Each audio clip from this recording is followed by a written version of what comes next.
Veamos si nos da tiempo a explicar esto de las normas de la naturaleza.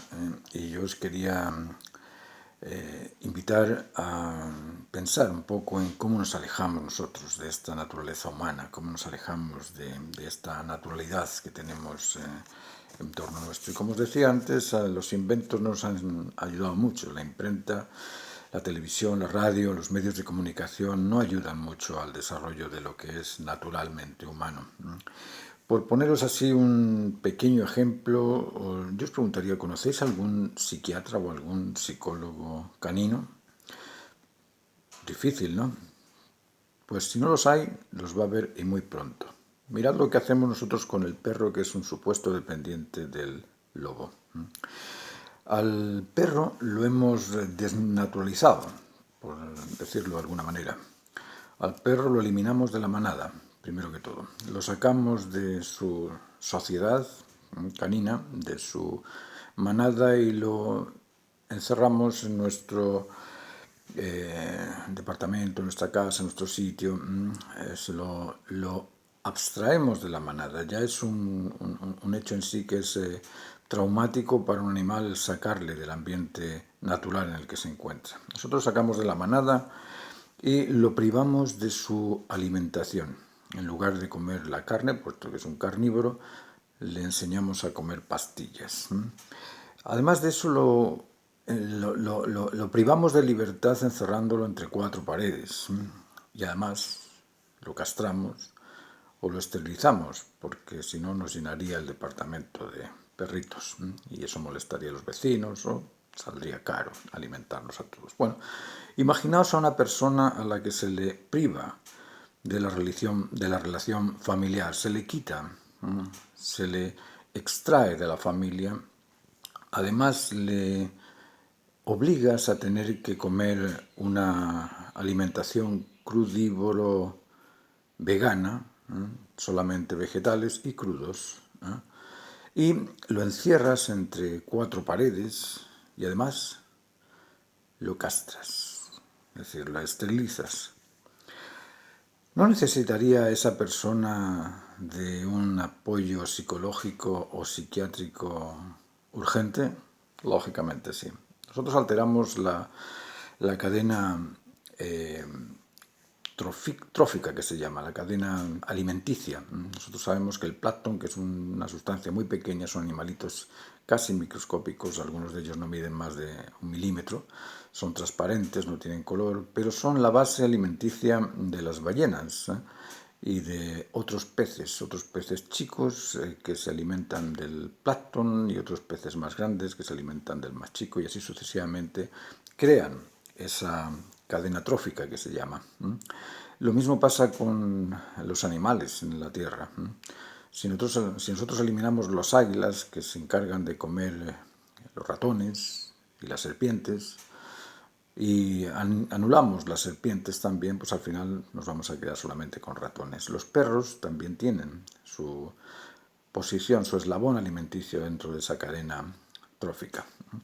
Bueno, entonces nosotros vemos que estamos haciendo un artificio de nuestra realidad, pero ese artificio nos cuesta el comprenderlo, nos cuesta descubrirlo, porque no estamos acostumbrados a observar la naturaleza.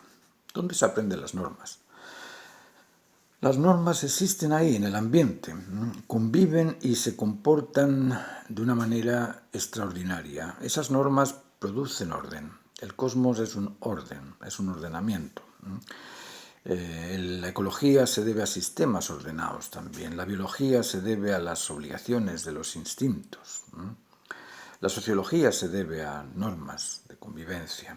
La tribu se debe a sus costumbres. La familia se debe a las normas de convencimiento, a estar de acuerdo unos con otros en establecer ese núcleo familiar.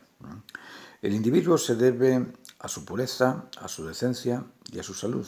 Y lógicamente vemos que toda especie se rige por ciertas normas. Luego, ¿cuáles son las normas que observamos en la naturaleza? La naturaleza es admirable, es convincente, es poderosa, es bella, es justa, es buena. La naturaleza es activa, es conectiva, es inclusiva. Hay un orden, dentro de esas ordenanzas hay cosas ordenadas, es intencional, es selectiva, es poderosa, es decir, la naturaleza en sí, si lo reducimos todo esto a 3 palabras, la naturaleza satisface, convence y cumple. Las especies conviven en orden, se atienden, se entienden y están atentos unos a los otros. No sé si conocéis las suricayas. Las suricayas se asocian ellas para poder vigilar la posible intrusión de algún depredador y están todo el día vigilantes, y las que vigilan suelen vivir menos que aquellas que no vigilan por el estrés. Es tanto el estrés que les priva de la longevidad. Las zarigüeyas también. Estas pequeñas especies de ratas se comen los parásitos de los jabalíes, se comen las garrapatas. Limpian también a los animales grandes que tienen este tipo de insectos. Hay peces también que limpian a los hipopótamos bajo el agua, o a las ballenas. Imaginaos los cuervos.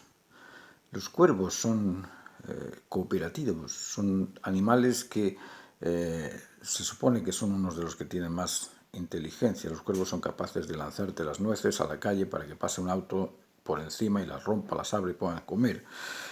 Los animales tienen esa sensibilidad, tienen ese conocimiento y tienen poder también. Los animales sienten, conocen e imitan. Los animales no comprenden y no crean, pero sí conocen, imitan y sienten. Analicemos un poco esa naturaleza que está alrededor nuestro. ¿Cuáles son las bases de la naturaleza? Yo les voy a dar 7 puntos que veo en la naturaleza todos los días. La naturaleza es conectiva. Todo está en conectividad. Todo se conecta uno con otro. Los hijos, cuando nacen, están conectados a través del cordón umbilical con la madre y se conectan al núcleo familiar. Los hijos no solamente necesitan hidratación, alimentación, temperatura, aire para respirar, un espacio, también necesitan afecto, necesitan confianza, necesitan salud, necesitan cuidados. Luego, todas estas cosas existen en la naturaleza conectiva por esa conectividad que nos une a todos. La base esencial de la naturaleza es la conexión entre dos aspectos, entre tiempo y espacio. ¿Cuándo surge el tiempo? ¿Cuándo surge el espacio? Imaginaos una madre. Una madre, cuando está embarazada, está con el hijo en el mismo momento y en el mismo lugar. Pero cuando esa madre da a luz, el hijo se independiza, sale y se establece en 2 posiciones. Ahí, entre 2 puntos, se establece el espacio. Espacio es la distancia entre 2 puntos. Y se establece también un antes y un después. Es decir, se establece el tiempo.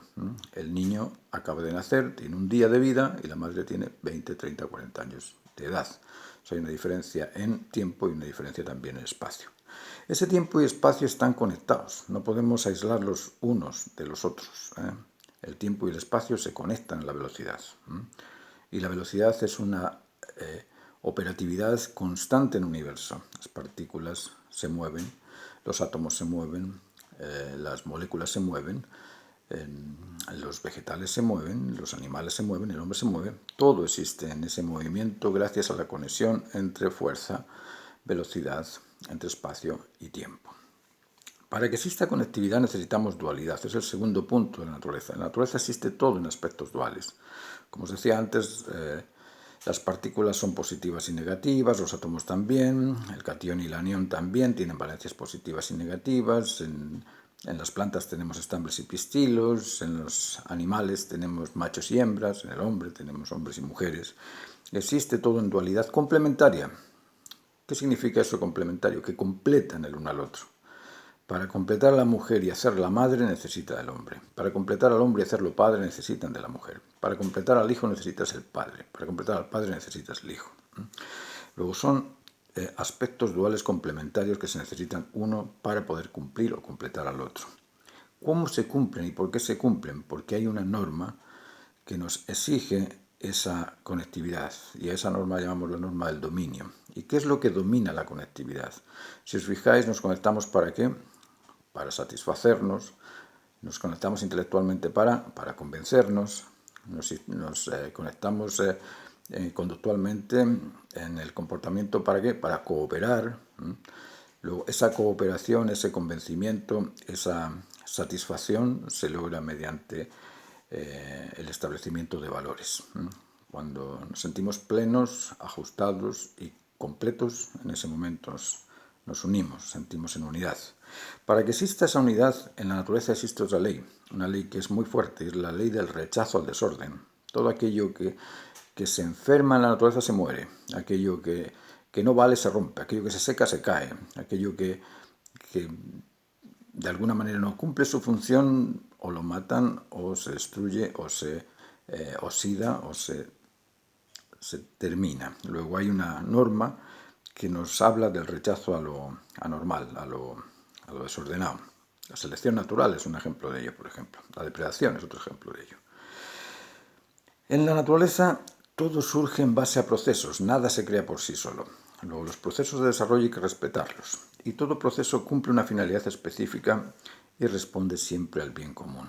Son estas 7 leyes que os digo: la conectividad, la dualidad complementaria, el dominio sobre el centro, el rechazo a lo normal, los procesos de desarrollo, que todo proceso cumple una finalidad específica y que la naturaleza responde siempre al bien común. Son 7 leyes normales que están ahí en la naturaleza y que nosotros deberíamos adquirir y cumplir con ellas, ser conectivos, respetar esa dualidad complementaria, dominar con los valores de plenitud, justicia y cumplimiento del deber, rechazar aquello que se excede a los valores y desarrollar procesos de consecución de esos valores y cumplir con esa finalidad de madurar, respondiendo siempre al bien común. Os dejo porque se me acaba el tiempo de esta presentación, pero os invito a que podáis seguir buscando vídeos de los que estoy poniendo acá porque son muy interesantes. Si os gusta, me ponéis like, y si lo podéis compartir, mejor. Os lo agradezco. Gracias.